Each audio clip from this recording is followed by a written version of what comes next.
দাওয়াত ও তবলিগের সুন্দর দ্বীনি মেহনতটি ভারতের মাওলানা সাদ সাহেবের বিতর্কিত ভূমিকার কারণে আজ বহুদিন থেকে সমস্যায় জর্জরিত, সংকটে নিপতিত।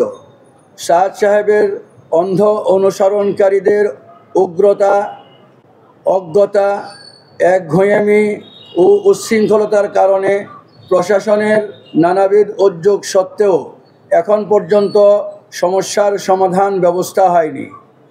প্রিয় সাংবাদিক বন্ধুগণ, আপনারা জেনে থাকবেন যে দীর্ঘ কয়েক বছর যাবৎ চলে আসা মতবিরোধ নিষ্পত্তির লক্ষ্যে অন্তর্বর্তীকালীন সরকার উদ্যোগ গ্রহণ করেছিল।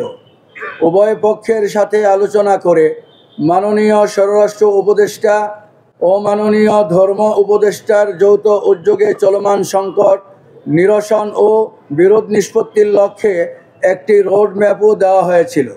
বিগত বছরগুলোর ন্যায় চলে আসা ধারাবাহিকতা বজায় রেখে চলতি বছরেও 2 পর্বে ইজতেমার সিদ্ধান্ত গ্রহণ করা হয়েছিল এবং সরকারের পক্ষ থেকে তারিখও নির্ধারণ করে দেওয়া হয়েছিল। আর 2 পক্ষের মধ্যকার অমীমাংসিত বিষয়গুলোর স্থায়ী সমাধানের উদ্যোগ নেওয়া হয়েছিল। কিন্তু এরই মধ্যে সাতপন্থীগণ আসন্ন মূল ইজতেমার পূর্বেই টঙ্গী মাঠে জোর ইজতেমা করার জন্য জেদ ধরে বসে সুরাপন্থী আলেমদের তত্ত্বাবধানে মাদ্রাসা ও অন্যান্য কার্যক্রমের মাধ্যমে পরিচালিত মাঠে আসন্ন বিশ্ব ইজতেমার প্রস্তুতি চলাকালীন সময়ে সাতপন্থীদের জোর ইজতেমার বিষয়টি নিয়ে উত্তপ্ত হয়ে ওঠে পরিবেশ। এহেন পরিস্থিতিতে আলাপ আলোচনার মাধ্যমে বিষয়টি সুরাহার জন্য 18ই ডিসেম্বর 2024 স্বরাষ্ট্র উপদেষ্টা মহোদয়ের নেতৃত্বে স্বরাষ্ট্র মন্ত্রণালয়ে বৈঠকের তারিখও নির্ধারিত হয়। সাতপন্থীদের জোর ইজতেমা করার এই সিদ্ধান্তের প্রেক্ষিতে সৃষ্ট উত্তেজনা ও সংঘাতের আশঙ্কা দেখা দিলে নানা মহল থেকে বিষয়টি সুরাহার উদ্যোগ নেওয়া হয়। আলেমদের প্রতিনিধি দল আলোচনা করেন। সর্বশেষ সমন্বয়ক সার্জিস আলম ও সমন্বয়ক হাসানাত আবদুল্লার নেতৃত্বে বৈষম্য বিরোধী ছাত্র আন্দোলনের নেতৃবৃন্দ উভয় পক্ষের মধ্যে বিরোধ নিষ্পত্তির উদ্যোগ গ্রহণ করেন।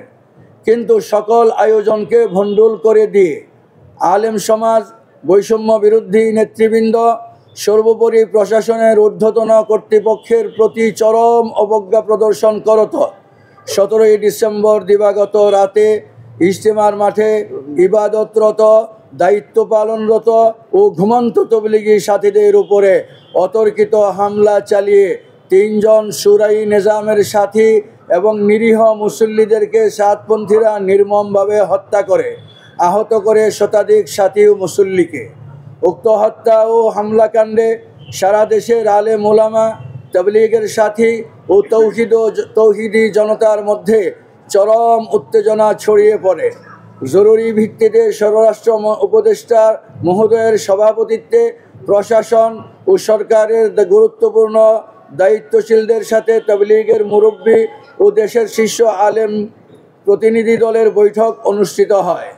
বৈঠকে হত্যাকাণ্ডের সাথে জড়িতদের বিরুদ্ধে দ্রুত পদক্ষেপ গ্রহণ করার আশ্বাসের প্রেক্ষিতে নেতৃবৃন্দ, আলেম ও মুরব্বীগণ উত্তেজিত জনতাকে শান্ত করার পদক্ষেপ গ্রহণ করেন।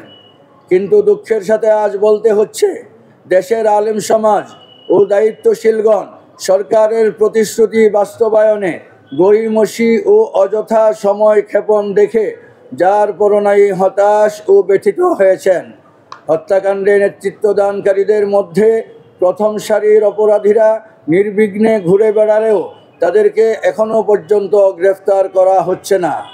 প্রিয় সাংবাদিক ভাইয়েরা, বিগত ফ্যাসিবাদী সরকারের আমলেও ফ্যাসিস্ট সরকারের প্রত্যক্ষ মদতে 2018 সালের ডিসেম্বরে একবার এমনই অতর্কিত হামলা চালিয়ে সাতপন্থীরা ইজতেমার মাঠে হত্যাকাণ্ড সহ প্রায় 5000 সাথীদেরকে আহত করেছিল। ইজতেমার মাঠে অবস্থিত মাদ্রাসার ছোট ছোট বাচ্চাদের উপর তাণ্ডব চালিয়েছিল। গোটা ইজতেমার মাঠ জুড়ে ভয়াবহ বিভীষিকা পরিস্থিতি সৃষ্টি করেছিল। কিন্তু সেই সরকারের প্রশ্রয়ে এত বড় অপরাধ করেও তারা নির্বিঘ্নে ছাড় পেয়ে যায়। আমরা মনে করি যদি 2018 সালে তাদের এই জঘন্যতম হত্যা ও হামলাকাণ্ডের বিচার হতো, তাহলে আর 2024-এর ডিসেম্বরে এই ন্যাক্কারজনক হত্যাকাণ্ডের ঘটনা ঘটত না।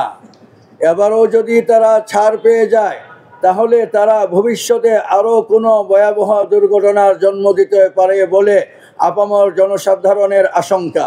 রাত্রি 17 ডিসেম্বরে পরিচালিত হত্যা ও হামলাকাণ্ডের ধরন দেখে বুদ্ধামহল আশঙ্কা করছেন যে সাতপন্থীদের সাথে বাংলাদেশ বিরোধী আন্তর্জাতিক ও অভ্যন্তরীণ অপশক্তির যোগ সাজশ রয়েছে। তাই তাদের বিরুদ্ধে যথাযথ পদক্ষেপ গ্রহণ করা না হলে শুধু তাবলীগের কাজই নয়, বাংলাদেশের নিরাপত্তা বিপন্ন হওয়ার আশঙ্কা রয়েছে। বিদেশ থেকে প্রিয়জনকে উপহার পাঠান প্রবাসী শপের মাধ্যমে। যোগাযোগ করুন স্ক্রিনে দেওয়া নম্বরে।